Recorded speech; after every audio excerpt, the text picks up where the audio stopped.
Sveiki visi, dėkui už nykštukus, patiktukus.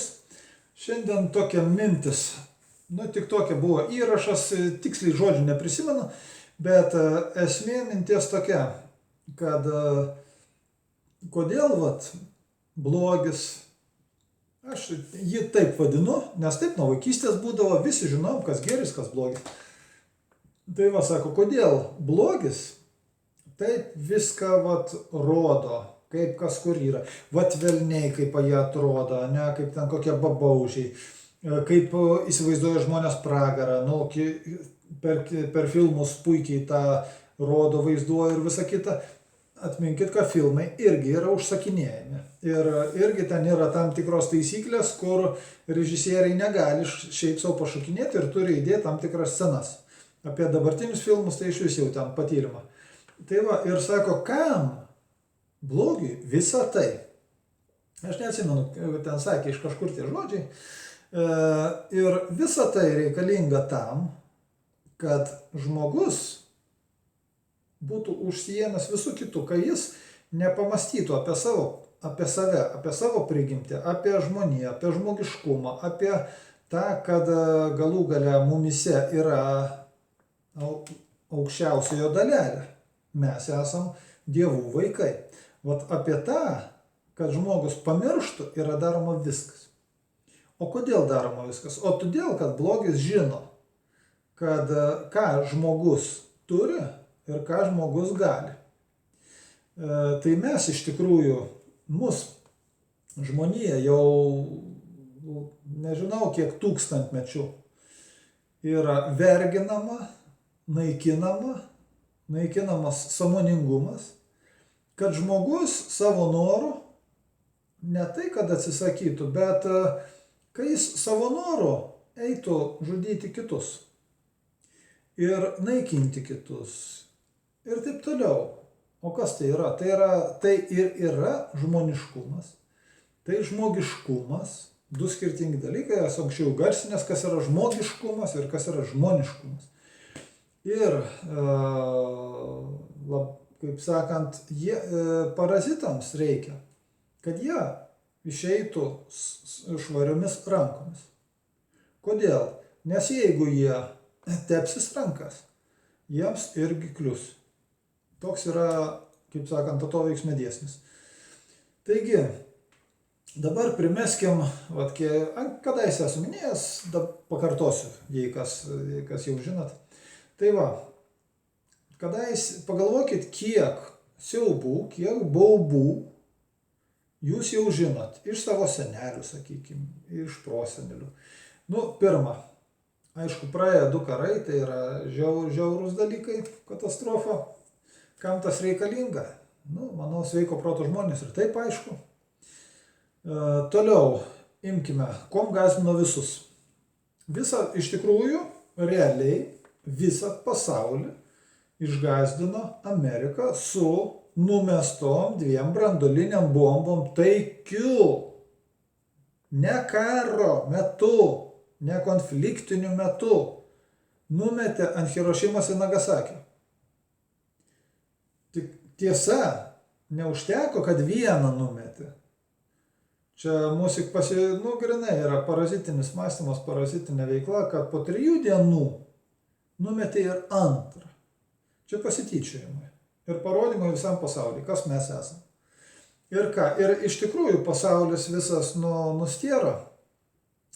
Ir nuo to visada, žiūrėkit, buvo gąsdinama karais, buvo gąsdinama atominiu ginklu. Aišku, čia, kaip sakant, jau ta ana karta prieš mane, jau jie bijojo. Po to, ko žmonės bijojo.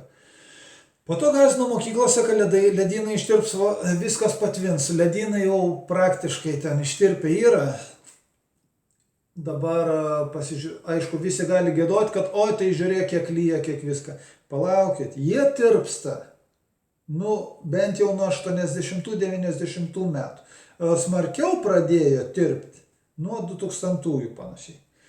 Kai mokykla jau mums pasakojo, kas nekeista, atsimenu tą dalyką, kad pradės ledynai tirpti apie 2000 metus ir toliau, ir po 100 metų jie bus ištirpę ir tada vandens lygis 2 metrus pakils. Prisimenu, kadaise žiūrėjau labai įdomią konferenciją. Vienas žmogus, nežinau, kuom jis užsijema, jis ar meteorologas, ar kažkas, buvo keliauninkas ir jisai rodė fotografijas ten surinktas, nes jis į ledynus ten dažnai važiuodavo. Ir jisai surinko nuotraukas, radęs, nežinau kur jis iškasęs, rado nuotraukas, kaip atrodė 70 metų, panašiai 72, ten kitos 80, kitos 90 ir senos grinai nuotraukos, o čia buvo 2007-2008 metai. Aš po to mėginau ieškoti įrašą, bet jau niekaip neradau, net naršiau per visą istoriją to YouTube'o ir aš ten, kur buvau, neradau įrašo. Tai va, čia buvo, atsimenu, buvo po Ukrainos potvynio. Buvo 2 dalis ir ten buvo nuotrauka, sakykime, 72 kažkur metų. Kalnas, namelis ir sniego jūra. Dabar parodė jau kažkur ten šiais, ten ar 25 metais, ar 22 kažkur, irgi ta pati vieta, sakė, tas pats metų. Ir rodo namelis ant gražaus ežero kranto, sniego jokio nebėra. Tai va, tai tada, sakau, kažkur tai ten 27 metai buvo. Parodė, kiek yra nutirpę realiai ledai tada jau. Ir iš kitur taip pat girdėjau ir rodė, jie nutirpę jau tada buvo. Pusė minimum buvo nutirpę. Bet šiaip apie 2/3 matėsi, kad ten nutirpę yra. Vienu žodžiu, galingas nutirpimas. Ir tokiais tempais tų ledų jau nebliks iki 30 kokių metų. Jie neįtakoja Žemės. Kodėl? Žemė yra labai sudėtingas mechanizmas, aparatas, galima sakyti, kuris reguliuoja visus tuos reikalus. Koks turi būti vandens lygis, koks turi būti sausumos plotas ir taip toliau. Kas ten, kur ten, sunku pasakyti, įrodymų tikrai nepateiksiu. Jeigu norite įrodymų, pasiieškokit, pasižiūrėkit. Aš domėjausi daug tikrai. Bet, ką galiu pasakyti, jei žmogus, tiki televizorium, tiki mokslu, tai, neverta jiems kažką tai mėginti aiškinti, nes jis yra religingas. Ta, ką aš randu, aš tik tikrinu. Dėl to ir būna, sakau, kad yra mintis tokia ir tokia, ar teorija tokia ir tokia. Nes rinkti faktus, kas iš to? Gerai, sakykime, renkam faktus. Atiduosi visą gyvenimą, o kam tai bus reikalinga? Sakykime, dabar, kas nors duok man įrodymus, kad ten žemė tokia ir anokia. Sakykime, pradedu ieškoti įrodymų. Ir realiausia, tikrai realūs dalykai, kur visa kita, ką pasakys kiekvienas. Čia dirbtinio intelekto darbas, jeigu, sakykime, galų gale neturės ką pasakyti, sakys dirbtinio intelekto darbas, čia feikas, arba tai nesąmonė, jei būtų tiesa, parodytų per televizorių. Tokių atsakymų girdėjau pas savęs. Ir ką tokiam turi aiškinti? Tai norite, pasiieškokit. Toliau. Apie visus tos baubus. 2000-aisiais viskas ten kompai bus 3-0 kompose ir ten katastrofa visa kita ir ta ir ana ir toks nanos. Praėjo, pirma 99-ieji, 3-9 ten leletata, praėjo 2000-ieji. Apie 12 visi girdėjom, baigėsi kalendorius, iš tikrųjų ir aš tada, kadaise ten po 2000-ųjų, tų žinių tiek te buvo ten, tiek te matai, kas kur kamenų, iš tikrųjų taip susimastė, manau visas pasaulis taip susimastęs buvo. Ir ką, Atėjo tie 2012, nu ir praėjo. Ir vėl likome visi, nu gal ne visi, aišku, bet likom asilo vietoj. Ir dabar pasižiūrėkit, vis gazdina ir gazdina, vis gazdina ir gazdina. Akis vis nusuka į tą pusę, į kur jums nereikia. Nes tik tai nusukus akis, tu gali daryti tvarką, betvarkę, sprogdinti, nu daryti ką nori gali, kada visų akis nukreiptas kažkur.